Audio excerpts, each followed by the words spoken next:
السلام علیکم ورحمۃ اللہ وبرکاتہ۔ میرے محترم بھائیوں، دوستوں، بہنوں، بزرگوں، بچوں، بچیوں، رمضان کی برکتیں بڑی تیزی سے سفر کر رہی ہیں۔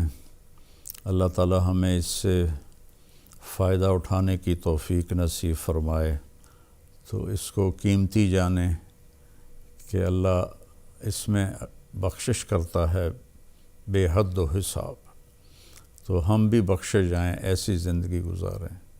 مجھے آخری خطبہ کی ایک سطر یاد آ رہی ہے ابھی کہ ترکت فیکم امرین، میں دو باتیں تمہارے پاس چھوڑ کے جا رہا ہوں، ان تمسکتم بہا لن تضلوا بعدی ابدا، اگر تم انہیں پکڑ کے رکھو گے تو میرے بعد آپ لوگ کبھی بھی گمراہ نہیں ہوگے۔ کتابی و سنتی، میری کتاب اور میری زندگی، میری کتاب کو مضبوطی سے تھامو اور میری زندگی کو مضبوطی سے تھامو، تو اللہ کی رحمتیں تم پر ہمیشہ نازل ہوتی رہیں گی۔ جو ہمارے شاعر مشرق رحمہ اللہ نے فرمایا کہ محمد سے وفاتون تو ہم تیرے ہیں، یہ جہاں چیز ہے کیا لوح و قلم تیرے ہیں۔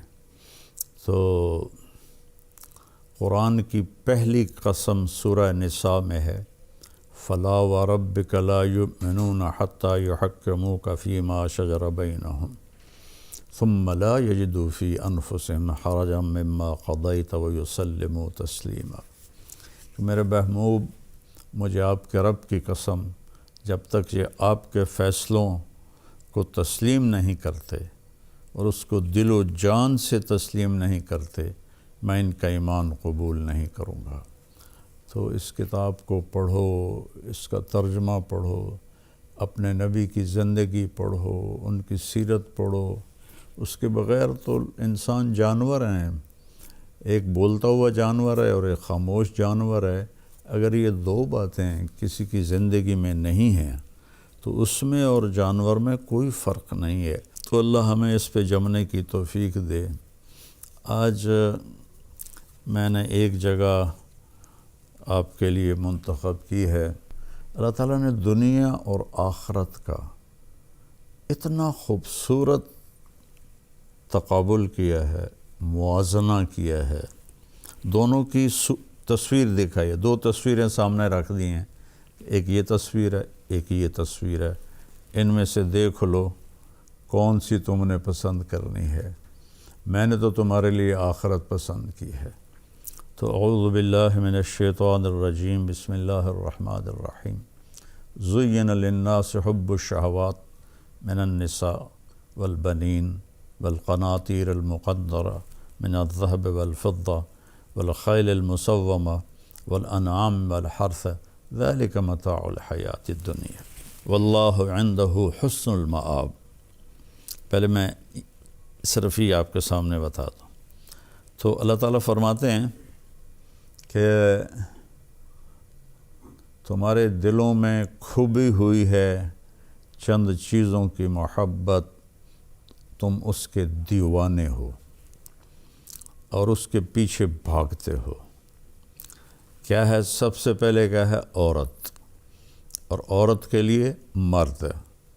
یہاں دونوں کی طرف اشارہ ہے کہ سب سے پہلی جو تمہاری خواہش ہے اور تمہاری سب سے بڑی جو تم سمجھتے ہو یہ مل جائے تو سب کچھ مل جائے، تو وہ مرد کے لیے عورت ہے، عورت کے لیے مرد ہے۔ عورت نہ ہو تو مرد بیکار ہے، مرد نہ ہو تو عورت بیکار ہے۔ ان دونوں کی ایک دوسرے کے لیے کشش اللہ نے رکھی ہے۔ پھر اولاد، اولاد کے پیچھے آدمی کتنی گڑبڑ کرتا ہے، اور جو حرام کا پیسہ اکٹھا کر رہے ہیں کہ ہماری اولاد کے کام آئے گا، ہماری اولاد کے کام آئے گا۔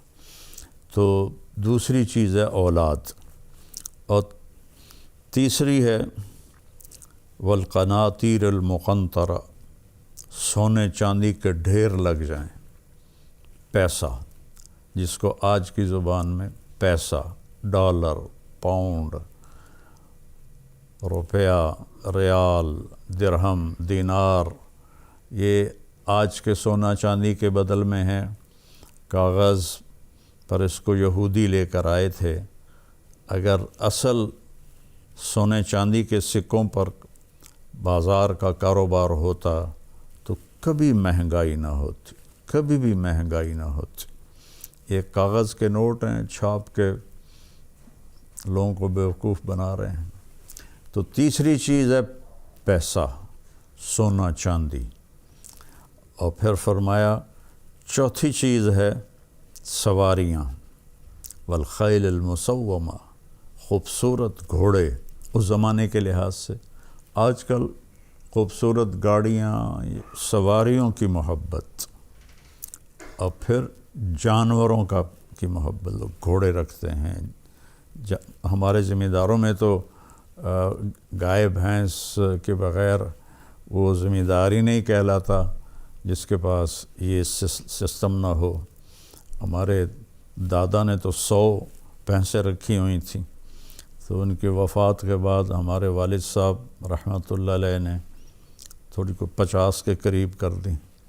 پھر ہم دونوں بھائی باہر پھرتے رہتے ہیں، وہ لاہور میں ہوتا ہے، ڈاکٹر ہے، میں تبلیغ میں ساری زندگی پھرتا رہا، تو ہم نے بس گزارے کی رکھی کہ جس سے دودھ ملتا رہے۔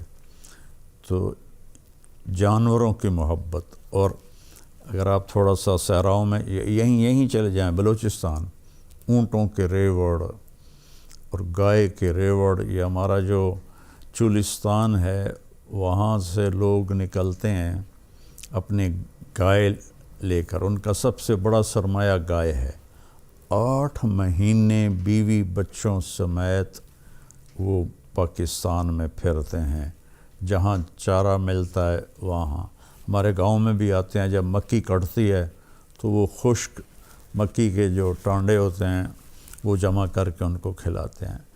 پھر مجھ سے ملے تو میں نے پوچھا اپنے گھر میں کتنا رہتے ہو؟ کہا جی 4 مہینے، اور 8 مہینے ہم باہر پھرتے ہیں۔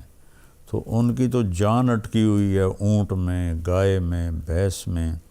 میں سوازی لینڈ ایک چھوٹا سا ملک ہے موزمبیق کے ساتھ، وہاں میں گیا، ہماری جماعت گئی، تو وہاں 10 لاکھ کی آبادی ہے اور 40 لاکھ گائیں ہیں، کہ ہمارے یہاں جہیز میں چیزیں دی جاتی ہیں، وہ جہیز میں گائے دیتے ہیں، نے 100 گائیں دی، اس نے 200 گائے دی۔ اور پھر اس کے بعد فرمایا والحرث، اور پھر کھیتی باڑی، ذمہ دارہ، یہ ہم تو نسلوں سے ذمہ دار ہیں، اور کس طرح اس کی محبت دل میں ہے۔ ہر ایک کو اپنا پیشے سے پیار ہوتا ہے، محبت ہوتی ہے۔ تو کھیتی کو خاص طور پہ ذکر کیا کہ روٹی کے بغیر ملک نہیں چل سکتا، روٹی کے بغیر، دوسری جنس چاول ہے اس کے بغیر۔ تو عورتیں،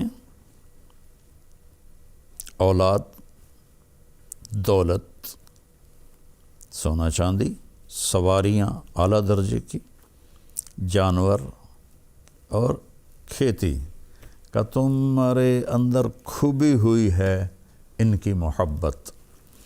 تو اللہ نے اس پر پھر ایک ہتھوڑا مارا، ذالک متاع الحیات الدنیا، یہ دنیا کی زندگی کا تھوڑا سا سامان ہے۔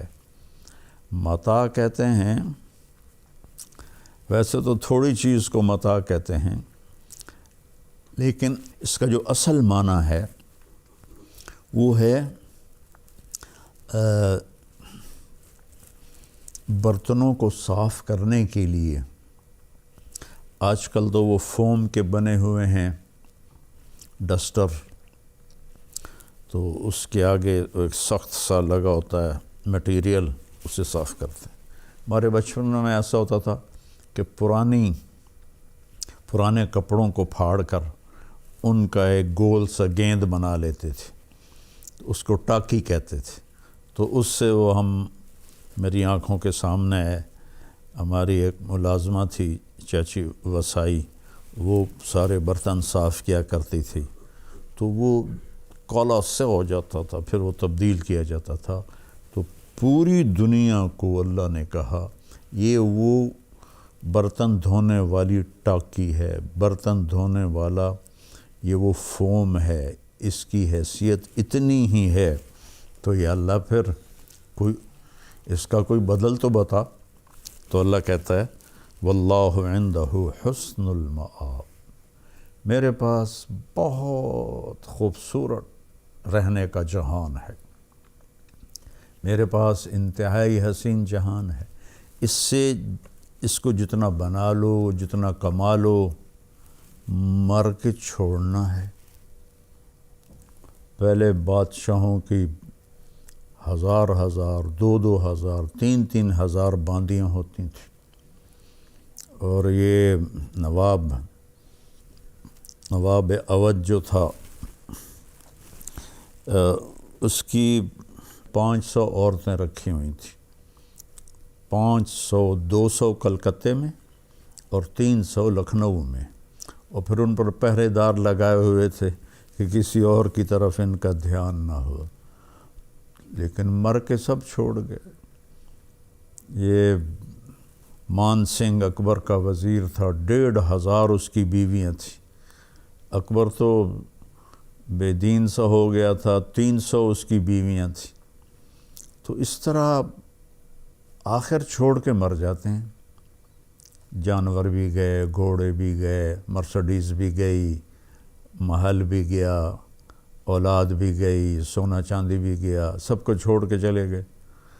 تو اللہ کہتا ہے تمہیں ایک ٹھکانہ بتاتا ہوں، قُلْ أُنَبِّئُكُمْ بِخَيْرٍ مِّن ذَلِكُمْ، میں تمہیں اس سے بہتر ٹھکانہ بتاؤں، اس سے بہتر سودا بتاؤں، اس سے اعلیٰ چیز بتاؤں۔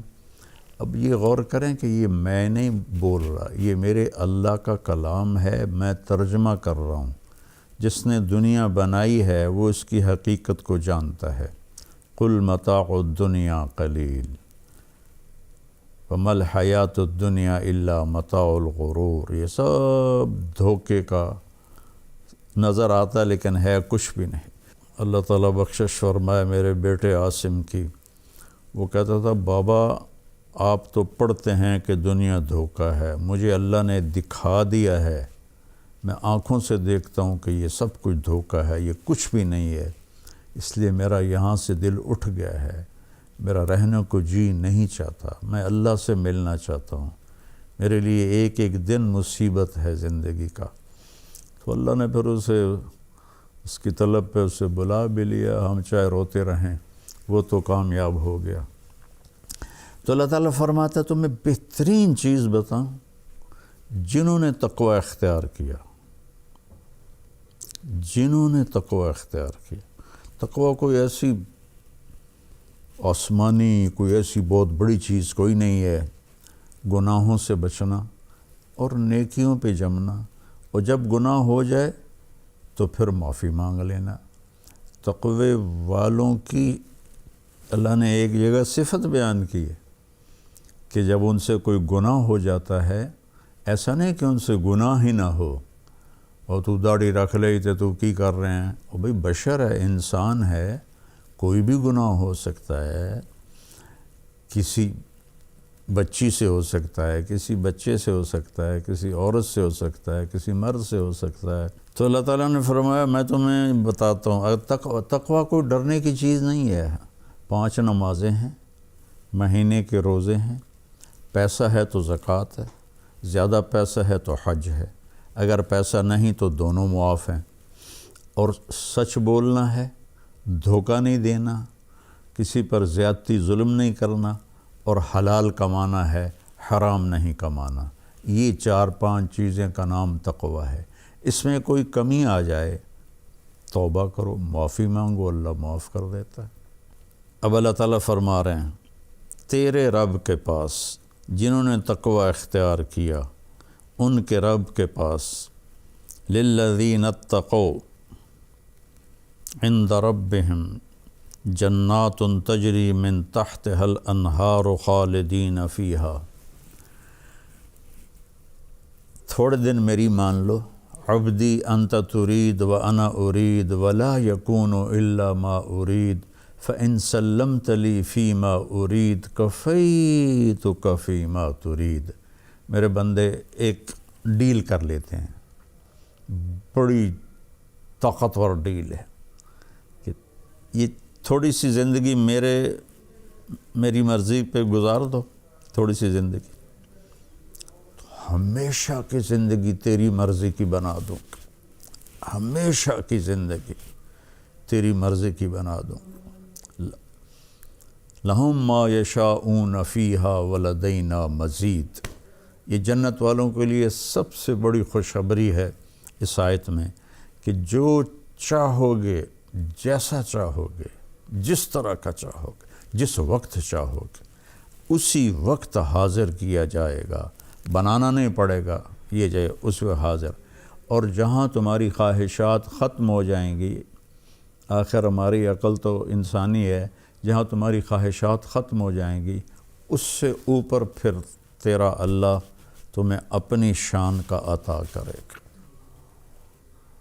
کیا کہنے، ہمارا دماغ یہاں 5-6% کام کرتا، باقی سائلنٹ ہے، اور یہ اللہ کا کرم ہے۔ اگر سارا جاگ جاتا تو ایک تنکے کے گرنے کی آواز بھی ہمارے دماغ میں ٹکر مارتی، اور ایک ہلکی سی بو بھی ہمیں برباد کر کے رکھ دیتی۔ تو اللہ نے اس کو خاموش کر دیا۔ جنت میں سارا کھول دے گا، سارے سیلز کھل جائیں گے۔ نیورولوجسٹ نے مجھے بتایا تھا کہ اگر انسانی دماغ کو نکالا جائے اور اس کا ایک دھاگا بنایا جائے اور اس کو اوپر زمین سے لے جا کر چاند کے اوپر سے گزار کے واپس لایا جائے تو زمین پر اسی دھاگے کی دوسرے دھاگے سے گانٹھ لگ جائے گی، اور چاند 2,40,000 کلومیٹر دور ہے ہم سے۔ تو 2,40,000 یعنی 4,80,000 کلومیٹر یہ دماغ کی لکیر بنتی ہے، اور ہر پن پوائنٹ میں ایک کمپیوٹر چھپا ہوا ہے۔ اللہ وہ سارے کمپیوٹر کھول دے گا، پھر کہے گا تمنا علیہ، اب کر خواہش، کر ارادہ، مانگ، کیا مانگتا ہے۔ اللہ تعالیٰ فرما رہا ہے کہ تیرے رب کے پاس خوبصورت گھر ہے، خوبصورت دنیا ہے۔ دنیا کا لفظ تو غلط ہے اسے کہنا، خوبصورت مقام ہے جس کا نام جنت ہے۔ جنت کہتے ہیں درختوں سے بھری ہوئی جگہ، اور اس میں دریا بہتے ہیں۔ یہ قرآن میں جہاں نہر کا لفظ آتا ہے نا، انہار، نہر، عربی میں نہر دریا کو کہتے ہیں اور بحر سمندر کو کہتے ہیں۔ ہم نہر اپنے یہ جو ہماری چھوٹی چھوٹی نہریں ان کو نہر کہتے ہیں، تو دریا ہیں دودھ کے، شہد کے، شراب کے، پانی کے۔ کیا کمال ہے، جتنا کھاؤ، جتنا پیو، اللہ تعالیٰ ہر جگہ من تحتها الانہار ہے، چونکہ پانی سے زمین خوبصورت بنتی۔ پانی نہ ہو تو جا کے دیکھو چولستان میں کیا حال ہے، بلوچستان میں کیا حال ہے۔ تو پانی ہوتا ہے تو لوگ مری بھاگتے ہیں، کاغان بھاگتے ہیں کہ وہ پہاڑ سرسبز ہیں۔ تو ہر جگہ اللہ نے یہ دریاؤں کا ذکر کیا ہے۔ اور دنیا میں تو بنا بھی لیا، کر بھی لیا، لیکن چھوڑ کے مر گئے، چلے گئے۔ تو اللہ کہتا ہے خالدین فیہا، یہاں تم کبھی نہیں مرو گے۔ جیسے تیرا رب حی قیوم ہے، ایسے ہی تم بھی حی قیوم بن جاؤ گے۔ کبھی نہیں موت آئے گی، بڑھاپا نہیں آئے گا، بیماری نہیں آئے گی، غربت نہیں آئے گی، دکھ نہیں آئے گا، پریشانی نہیں آئے گی۔ انزائٹی، ڈپریشن جو دنیا کی سب سے بڑی بیماری ہے، وہ کوئی نہیں ہوگی۔ پیشاب نہیں آئے گا، پاخانہ نہیں آئے گا، پاک پاکیزہ۔ اور عمر 33 سال پہ فل سٹاپ لگا دیا جائے گا۔ 33 سال، 33 کروڑ سال کے بعد بھی ہر مرد عورت 33 سال کا ہوگا، خالدین فیہا۔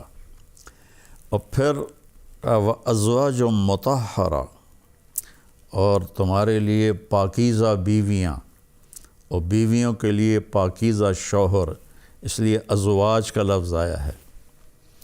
زوج خامند کو بھی کہتے ہیں اور بیوی کو بھی کہتے ہیں، تو یہ دونوں کی طرف اشارہ ہے کہ عورتوں کے لیے خوبصورت مرد پاکیزہ، اور مردوں کے لیے خوبصورت عورتیں پاکیزہ۔ میرا نبی کا فرمان ہے، جنت کی حور اگر انگلی کا یہ اس کو فنگر ٹپ کہتے ہیں، ہم پورا کہتے ہیں، ایسے سورج کو دکھا دے ایسے، تو سورج اس پورے کے نور کے آگے ایسے غائب ہو جائے گا جیسے سورج کے سامنے ستارے غائب ہو جاتے ہیں، تو اس کا چہرہ کیسا ہوگا۔ اور جنت کی عورت سے، جس کی میں نے یہ صفت بیان کی ہے، دنیا کی عورت 70,000 گنا زیادہ خوبصورت ہوگی۔ اس کو سوچو تو صحیح، کیا کمال ہوگا وہ، اور کیا حسن ہوگا وہ۔ یہاں تو سارا حسن اب بیوٹی پارلرز کا ہے، اور پتہ نہیں کتنے ٹیکے بن گئے ہیں، کتنی بیچاری عورتیں مشقت اٹھاتی ہیں، کبھی ادھر ٹیکے لگاتی ہیں، کبھی ادھر لگاتی ہیں، کبھی ادھر لگاتی ہیں، لیکن کب تک؟ آخری تو بڑھاپا نہ بھی آئے تو موت ہی تو اٹھا کے تو لے جاتی ہے نا۔ وہاں اللہ اپنا نور ڈالے گا آپ کے چہروں پر، مردوں پر، عورتوں پر، پھر کبھی اس حسن پہ زوال نہیں آئے گا۔ اور میرے رب کی قسم، بیوی کو ایسے دیکھنا شروع کرے، یا بیوی خامند کو ایسے دیکھنا شروع کرے، تو 1000 سال بھی دیکھتے رہیں ایک دوسرے کو، تو دیکھنے کی لذت ختم نہیں ہوگی، ختم نہیں ہوگی۔ یہاں تو بیوی خامند کو ذرا غور سے دیکھنے لگے تو کہے گا کی گل ہے، کی مسئلہ ہے، اور خامند بیوی پہ تھوڑا نظر ڈال دے تو وہ کہے گی کیوں جی طبیعت ٹھیک ہے تہاڈی، کی مسئلہ ہے۔ لیکن وہاں ایسا نہیں ہوگا۔ ازواج مطہرہ، 125 فٹ 130 فٹ کی ہائٹ ہوگی عورت کی بھی، حوروں کی بھی، مردوں کی بھی، اور سب کے سروں کے بال چوٹی سے لے کر نیچے آئیں گے آبشار کی طرح، اور یہ پاؤں کی ایڑیوں کو آ کر وہ چومیں گے، اتنے لمبے بال ہوں گے، اور اس میں موتی، یاقوت، ہیرے، نیلم، جواہر یہ جڑے ہوئے ہوں گے، اور اس کو ان بالوں کو جب وہ چلیں گے تو ان بالوں کو اٹھانے کے لیے خادمات ہوں گی جو پیچھے سے بال اٹھا کر چلیں گی، اور وہ آگے آگے چلیں گی۔ زندگی تو آگے، اب یہاں جنت بنانا چاہتے ہیں، دیکھو ہماری 80% نسل کالجوں کی، یونیورسٹیوں کی نشے پہ لگ گئی ہے، اس کو جنت بنانا چاہتے ہیں، اپنی مرضی کی گزارنا چاہتے ہیں، نہیں گزار سکتے۔ یہاں مرضی نہیں چلے گی، یہاں اللہ کا حکم ہے۔ ہاں مرضی کی زندگی تو یہاں اپنی مرضی کو اللہ کے سامنے جھکا دو، اللہ کے نبی کے سامنے جھکا دو، پھر جنت کے مزے کرو۔ تو اور سب سے زیادہ جن ملکوں میں اپنی مرضی ہم آزاد ہیں، ہمارا جسم ہماری مرضی، سب سے زیادہ نشہ وہاں بکتا ہے۔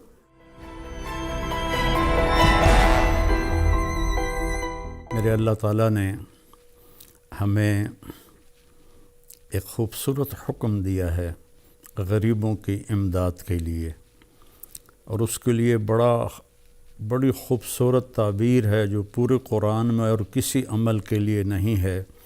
وہ اللہ تعالیٰ نے ایک جگہ فرمایا فَلَاقْتَحَمَ الْعَقَبَةَ وَمَا أَدْرَاكَ مَا الْعَقَبَةُ فَكُّ رَقَبَةٍ أَوْ إِطْعَامٌ فِي يَوْمٍ ذِي مَسْغَبَةٍ يَتِيمًا ذَا مَقْرَبَةٍ أَوْ مِسْكِينًا ذَا مَتْرَبَةٍ ثُمَّ كَانَ مِنَ الَّذِينَ آمَنُوا وَتَوَاصَوْا بِالصَّبْرِ وَتَوَاصَوْا بِالْمَرْحَمَةِ أُولَئِكَ أَصْحَابُ الْمَيْمَنَةِ۔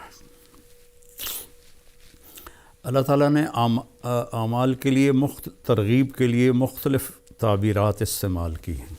یہ بالکل انوکھی تعبیر ہے مال کو خرچ کرنے کے لیے کہ کیوں نہ گھاٹی کو اس نے کیوں نہ کودا وہ گھاٹی پر میں. اس کی ہم آج اس کی طاقت کو سمجھ نہیں سکتے کہ آج جہاز ہیں، گاڑیاں ہیں، موٹریں ہیں، پل بن گئے ہیں. تو اس کو 1400 سال پیچھے لے جائیں کہ سفر ہے، آگے چڑھائی بھی ہے، آگے کھائی بھی ہے، اور اس کھائی کو پار بھی کرنا ہے. کوئی پل نہیں ہے، جہاز نہیں ہے، گھوڑا ہے. یہ ہوتا تھا کہ پھر نیچے اتر کر پیدل دوسری چڑھائی پہ چڑھتے تھے. کچھ لوگ ایسے ہوتے تھے جو گھوڑے کو اٹھاتے تھے پیچھے سے لا کر، وہ چھلانگ لگاتا تھا اور اس میں جان کا بھی خطرہ ہوتا تھا کہ گھوڑا نیچے گر سکتا ہے، اور وہ پھر الحمدللہ پار اگلے کنارے پر جا کر گھوڑا اترتا تھا. تو اس میں اشارہ ہے کہ تمہاری طبیعت پر یہ مشکل کام بتا رہا ہوں. کیا ہے کہ انسان کو پیسے سے پیار ہے. اس لیے اللہ نے پورے قرآن میں بے اموالکم و انفسکم وجاہدوا فی سبیل اللہ بے اموالکم و انفسکم وتجاہدون فی سبیل اللہ بے اموالکم و انفسکم. اللہ نے پیسے کو پہلے ذکر کیا ہے، جان کو بعد میں ذکر کیا ہے. حالانکہ جان کی قیمت زیادہ ہے، پیسہ تو اس کے مقابلے میں کچھ بھی نہیں ہے. لیکن انسان ایسا حریص ہے کہ اپنی جان کو پیسے پہ لٹا دیتا ہے. خاص طور پر جو آج کی دوڑ لگی ہوئی ہے، لوگوں کو نہ اپنی صحت کی پرواہ ہے، نہ بچوں کی پرواہ ہے، نہ گھر کی پرواہ ہے، بس سارا دن پیسہ پیسہ پیسہ. تو پھر اسے خرچ کرنا مشکل ہوتا ہے. تو اس لیے اللہ نے یہ ایک خوبصورت تعبیر دی، لگاؤ چھلانگ. ہماری پنجابی کی ایک مثال ہے، جھگی پھوک تماشا ویکھ. ایک دفعہ لگاؤ تو صحیح اللہ کے نام پر، پھر دیکھو وہ کیسے دیتا ہے. تو پھر فرمایا کہ وما ادراک ما العقبہ، تمہیں پتہ ہے وہ کون سی گھاٹی ہے جس کو چھلانگ لگا کے پار کرنا ہے؟ وہ ہے فق و رقبہ. جن لوگوں کی گردنیں پھنسی ہوئی ہیں، کوئی بیماری میں ہے، کوئی قرضے میں ہے، کوئی قید میں ہے، کوئی کسی مشکل میں ہے، جس کی بچی جوان بیٹھی ہے، ہاتھ میں ایک پیسہ نہیں ہے، کوئی بیمار ہے، علاج کے لیے کچھ نہیں ہے. کتنے مسائل ہیں کہ گردنیں پھنسی ہوئی، کوئی قرض میں ڈوبا ہوا ہے تو اس کی گردن پھنسی ہوئی ہے. تو اس کو اللہ نے پہلے فرمایا گردنوں کو آزاد کروانا، گردنوں کی گرہ کو کھولنا. فق و رقبہ، اس کو رقبہ کہتے ہیں. فق و رقبہ، گردنوں کو فق کہتے ہیں کھولنے کو. تو اگر آپ اپنے چاروں طرف نظر دوڑائیں تو کروڑوں نہیں اربوں انسان ہیں جن کی گردنوں میں پٹا پڑا ہوا ہے مختلف مصائب کا، مسائل کا. چونکہ سود کی وجہ سے پیسہ سمٹ کے چند ہاتھوں میں آ گیا ہے، اور عموماً لوگ روٹی سے بھی محروم ہیں. تو ان کا فق و رقبہ، گردنیں چھڑانا. او اطعام فی یوم ذی مسغبۃ، کھانا کھلانا بھوکے کو کھانا کھلانا. مجھے ایک بات یاد آ گئی. 1982 میں نظام الدین گیا تھا ایک چلے کے لیے. تو میں نماز کے بعد تھوڑا ٹہلنے کے لیے باہر نکل جاتا تھا. ایک جگہ سے گزرا تو ایک فقیر بیٹھا تھا، سفید داڑھی. تو کہنے لگا کھانا کھلا دو بابا بیٹا. تو میں نے آزمانے کے لیے کہا آپ کھائیں گے؟ ہاں جی. میں نے کہا آؤ. تو میرے ساتھ جلدی سے اٹھ گیا. میں گیا آگے ایک اچھا سا ہوٹل تھا، میں اسے وہاں لے گیا. میں نے کہا بابا جی کیا کھاؤ گے؟ کہنے لگا بریانی کھاؤں گا. تو میں نے بریانی کا آرڈر دیا، ایک بڑی پلیٹ آئی، اس پر ایسے ٹوٹ کے پڑا. میں نے پوچھا اور منگاؤں؟ میں نے ایک پلیٹ اور منگوائی. پھر اس نے وہ ایسے ایسے ایسے ایسے ایسے ایسے کھا کے، جب وہ کھا کے اس نے سر اوپر کر کے کہا الحمدللہ بیٹا آج 3 دن کے بعد کھایا ہے. اور ایسے پتہ نہیں کتنے پڑے ہوئے بھوکوں کو کھانا کھلانا. یتیم ذا مقربہ، یتیم بھی ہے رشتہ دار بھی ہے، اس پہ خرچ کرنا.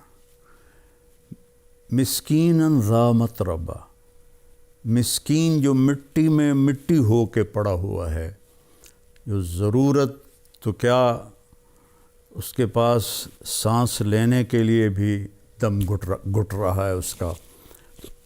ان کو میرے اللہ، ان اعمال کو سب مال خرچ کرنے کے لیے ہیں. اس کو اللہ نے کہا گھاٹی پھلانگنا، چھلانگ لگانا. منزل تو اسی وقت ملتی ہے جب آدمی گھاٹیاں پار کرتا ہے. اور شیطان کہتا ہے، ایک دفعہ شیطان کی ملاقات ہوئی اللہ کے محبوب صلی اللہ علیہ وسلم سے. تو آپ نے پوچھا تیرے دشمن کتنے ہیں؟ کہنے لگا 15. آپ نے پوچھا کون کون سے ہیں؟ کہ سب سے پہلا نمبر تو آپ کا ہے. پھر اس نے گنوائے تو اس میں ایک یہ تھا، وہ سخی جو اللہ کے نام پر بے دھڑک خرچ کرتا ہے وہ بھی میرا دشمن ہے. اور ایک اور یاد آ گیا، اور وہ بندہ یا بندی جو ہر وقت باوضو رہتا ہے وہ بھی میرا دشمن ہے، اس سے بھی مجھے ڈر لگتا ہے. اور شیطان نے کہا کہ میں سخی نافرمان سے ڈرتا ہوں اور بخیل عبادت گزار سے نہیں ڈرتا، کہ مجھے ڈر ہوتا ہے کہ اس کی سخاوت اسے جنت میں لے جائے گی، یہ جتنے بھی سجدے کر رہا ہے اس کا بخل اسے جہنم میں لے جائے گا. تو اللہ کے نام پہ خرچ کرنا، وما تقدموا لانفسکم من خیر تجدوہ عند اللہ وخیرا واعظم اجرا. جو میرے نام پہ خرچ کرو گے کل قیامت کے دن مجھ سے لے لینا.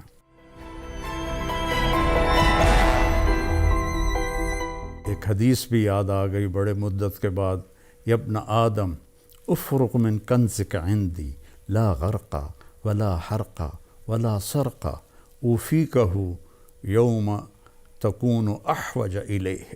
میرے بندے اپنا مال میرے خزانے، میرے بینک میں جمع کرا دے. آج کی زبان میں ترجمہ کروں، اپنا مال میرے بینک میں جمع کرا دے.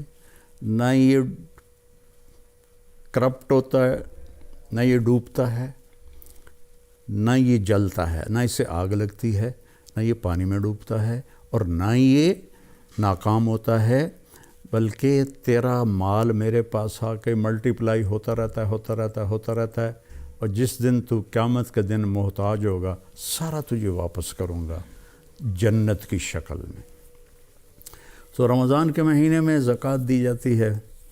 تو میری سارے بہن بھائیوں سے جہاں جہاں میری آواز جا رہی ہے، گزارش ہے کہ زکوٰۃ بھی دیں، زکوٰۃ کے اوپر بھی دیں.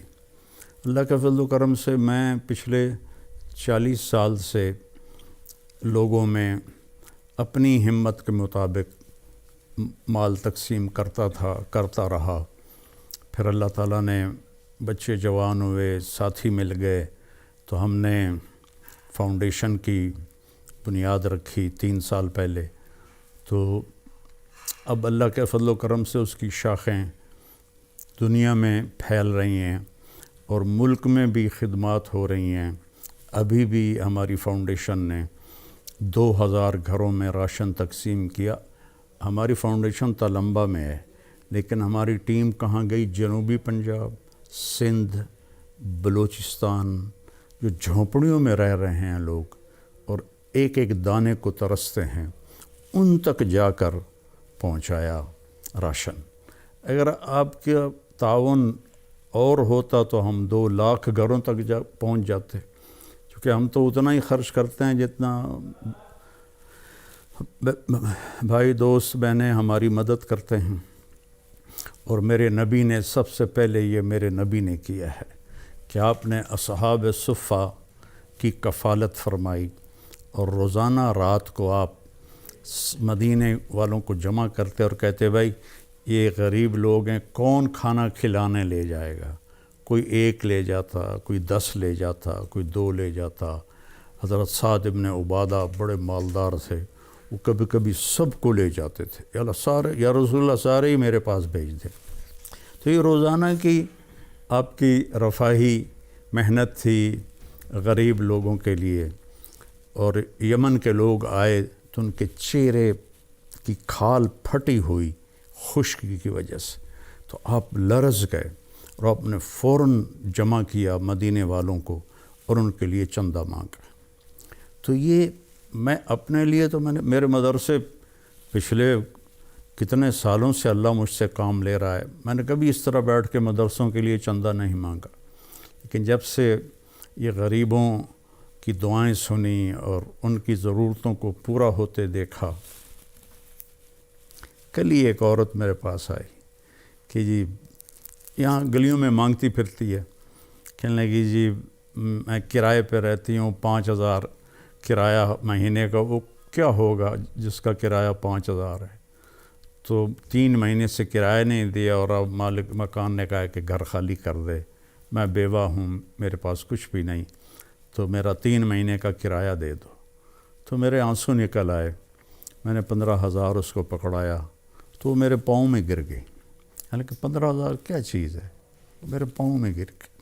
ایسے کروڑوں لوگ ہیں، اور اللہ ہمیں توفیق دے رہا ہے، ہم غزہ بھی پہنچا رہے ہیں، اللہ کے فضل و کرم سے ہمارا لنک بن گیا ہے، وہاں بھی ہماری امداد جا رہی ہے، اور ساتھی ہمیں وہ غزہ کے نام پر بھی تعاون کر رہے ہیں، اور یہاں جو ہماری فاؤنڈیشن ہے اس کے لیے بھی تعاون کی میں درخواست کروں گا۔ کینیڈا میں بھی ہمارا دفتر ہے، کینیڈا والے وہاں جمع کرا دیں، پاکستان والے ہمارے تولمبے میں دفتر ہے وہاں جمع کرائیں، اور کھل کے جمع کرائیں۔ یہ سارا آپ کا مال ہے جو آخرت میں آپ کے لیے جمع ہو رہا ہے۔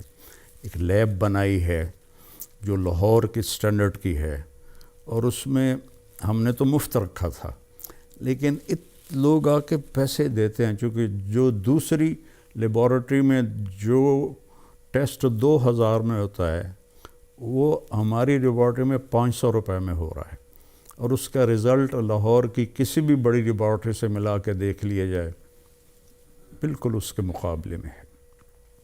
تو یہ آپ لوگوں کے تعاون سے ہی ہے۔ میرے نبی نے غریبوں کے لیے چندہ مانگا، تو میں بھی آپ سے اپیل کرتا ہوں کہ آپ ہماری فاؤنڈیشن کی مدد فرمائیں، زکوٰۃ بھی ہو، زکوٰۃ کے اوپر بھی ہو، صدقات بھی ہوں، نفلی بھی ہوں، فرض بھی ہوں، تو یہ سب آپ کے کھاتے میں جمع ہو جائے گا۔ اور میرے نبی کا فرمان ہے کہ سخی اللہ کے قریب ہے، لوگوں کے قریب ہے، جنت کے قریب ہے، دوزخ سے دور ہے، اور بخیل آدمی اللہ سے دور ہے، جنت سے دور ہے، لوگوں سے دور ہے، جہنم کے قریب ہے۔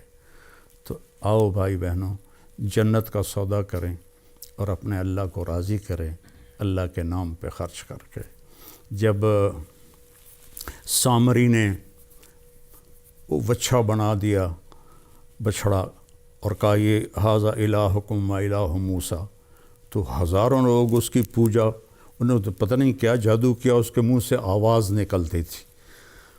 تو موسیٰ علیہ السلام کوہ طور سے واپس آئے تو دیکھا وہ بچھڑے کی پوجا کر رہے۔